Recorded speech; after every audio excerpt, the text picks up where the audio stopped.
Welcome back, everybody. Well, President Cyril Ramaphosa says the youth of South Africa don't want favours but opportunities. Now, this as he launched the Youth Employment Service, or YES initiative, which is a collaboration with the private sector, well, in an effort to create 1 million jobs and, in his words, to change the lives of many South Africans in cities, towns and villages. We're now joined by the Chief Executive Officer of this initiative, Tashmia Ismail-Saville. A very good morning to you, Tashmia, and thank you for joining us and welcome. Morning. Now, yesterday we reported at length about this particular initiative, but then just what is the essence of the Youth Employment Service? We have 5.9 million young people in South Africa that are not in employment, but most of the 5.9 million are not in employment, training or education. So, it's not just an unemployment number, it is where do we employ people that are NEET, the so-called NEET number. This is about a third of our youth population. So the objective of YES is to be able to work on the demand side of the economy, to try to build new spaces, new places, new pathways for this youth to be able to transition into the economy. At the moment, you don't find places of work for them close to where they live. So what's the qualification criteria? Are we looking at school leavers? Are we looking at matric holders or those who've got a particular certificate? So if we take a look at that 5.9 million that we're talking about, the bulk of them don't have a matric certificate. Of the 1 million youth entering the labour force each year, about 56% of them don't have a matric certificate. So if we were to put in criteria such as that for our placements, we wouldn't actually be solving the unemployment problem. So our criteria are, can we match you to something that fits your profile? Can we figure out ways to understand what people are good at and find a job closer to where they live? Because it's this spatial marginalization that's also a big barrier to young people being able to find work. Transport costs are prohibitive and jobs are found mainly in the metros. So it's about trying to stimulate and grow the jobs market outside of that. Let's get to the bolt and the nuts of this initiative. How does it work? So we are working in partnership with a lot of companies such as Harambee, and these agencies have candidate networks. So they have young people around the country. We are then working with big business, medium-sized business and small business. A lot of people think that YES is a big corporate initiative and just JSE-listed firms, but actually we know that the real numbers in terms of employment come from small and medium enterprises. So it is about galvanizing and catalyzing business from big all the way down to little SMMEs to say, take young people on, give them that entry point, that first chance into economic participation, whether you're a large company or a small. So every single job counts. One then wonders how it differs from the National Youth Development Agency. Is it perhaps a vote of no confidence on the NYDA? Now, I think the NYDA has different methodologies in how it approaches things. I think the differentiator for us is that we're business-led. This came out of the CEO initiative. Jabu Mabuza, the finance minister, worked together to say how can business and government work together in collaboration. So this is a collaborative vehicle. It is business-led.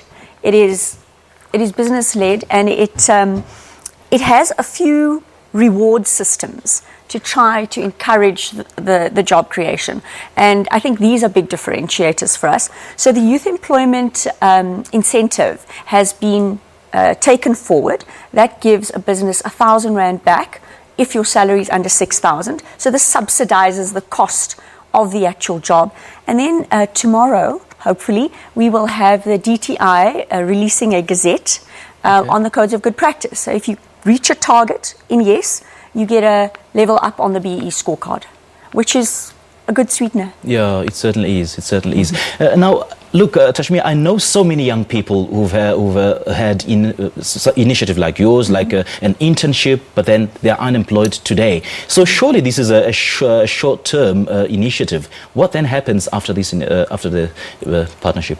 So, I mean, there are economic realities that we have to face. If you say to businesses, give a young person a job, a permanent employment, if you're a smaller business, we know they're very hesitant to employ young people. They don't know when business is going to go up, when they're going to hit a downturn, and you're stuck with an employee that you can't get rid of. And so businesses are not going to take employees on for permanent contracts in the current environment.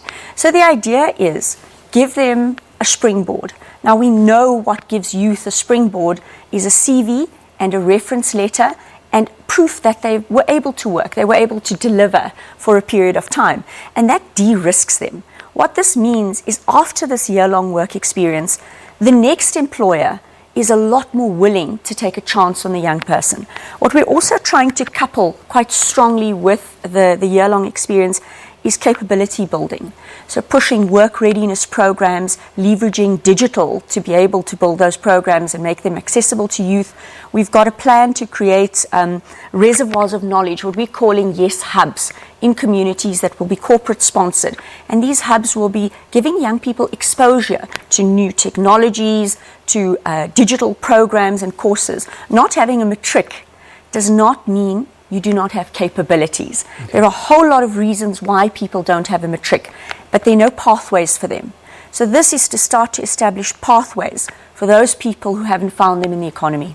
So who are the private partners or funders who've signed on, and how do they come into this discussion? So at the moment, we have a list of early adopter companies. Some of them were announced yesterday at our launch. We have Nedbank, First Rand, ABSA, Investex, a big contributor. I mean, there's a list of about 20 companies that have signed up.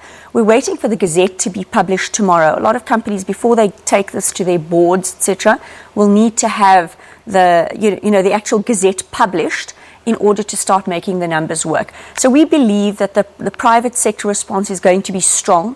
Our office has been assailed by goodwill and many sort of queries on how Yes is going to work. So we're going to be running technical workshops around the country to help companies understand how you can use the benefits, the rewards that Yes offers, and how you can use that to stimulate demand for young people. I would imagine millions of unemployed young South Africans will be flocking to your offices to get information, or perhaps to get some sort of placement into these companies. So obviously you can't take all of them. How do you turn them away? Look, the reality is that large companies, if you look at the financial services sector, headcount is not something that they're raising. In fact, with AI, C-suite executives are becoming redundant. AI can make these decisions a lot better. So those companies tend to grow with algorithms and efficiencies. We are trying to say to young people, there's a very particular value set that we look for in a young person that we are going to place. And that placement is not necessarily at a corporate in Sandton or Cape Town. That we are starting to get creative about where we place you. There are a lot of agencies out there that have databases of young people that need to be placed. That is not where our work is going to be. We are going to try to place you in jobs we create. So, that distinction I think is quite important, because if young people flock to our doors today, we don't have any greater powers at this moment than other agencies. It's an economics issue. And the economics issue is, can we build new places and spaces for work? And that's what we're trying to create with corporates. What you're telling me right now, young people, young, frustrated, unemployed people may not understand it the way I do. How then do you tell them in simple terms that, okay, you try your luck next time because you are not successful? So what we're trying to put out there is self-determination and self-empowerment. And like I said, this value set. We're saying to young people, we are working very hard with the private sector, and like I said, not just big businesses, across the board. We've got projects that are coming up in Limpopo, in the Waterberg area, in the Thohoyandou area. We're working with people in Mpumalanga, and we want to do things in Natal too. So we're saying we are working very hard to try to create the spaces that are going to absorb you. In the interim, while you wait for that job, please build your CV. Build your capabilities. Sure. And what we're trying to put out there is a lot of resources in market, and these will be pushed out into communities over the following months.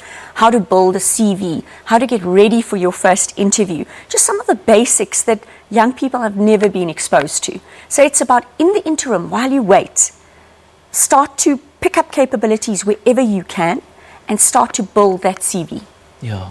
Now, chronic poverty is a chronic problem. Unemployment is a chronic problem. Now, the previous administration promised young people thousands and thousands of jobs. Well, the jury's still out whether the administration delivered on that promise. So how do we know then if this is not some sort of political gimmick that's being played by the current administration insofar as making sure that young people are employed in the medium to long term?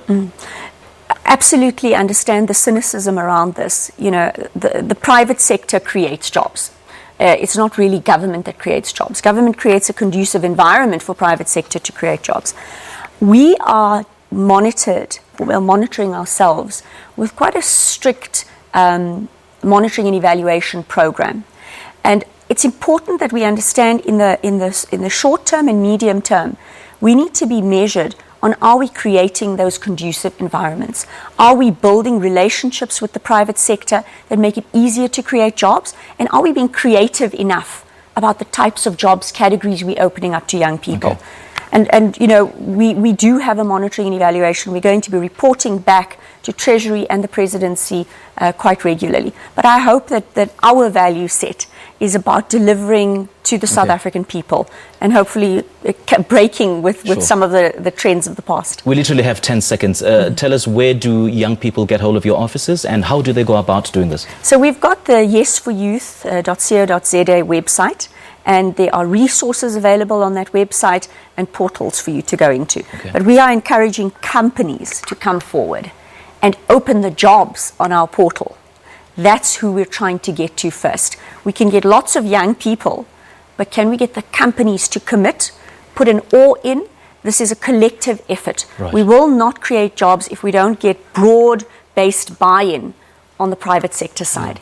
It's all of our jobs to create jobs. Yeah, Tashmia, huge load on your shoulders and all the best in this initiative. Thank you. Thanks for your time. All right, that was Tashmia, the CEO of the Youth Employment Service. And perhaps the key issue that I got from this particular conversation I had with her is that, you know, this has provided an absolutely novel and new way for job creation, particularly for the youth in South Africa.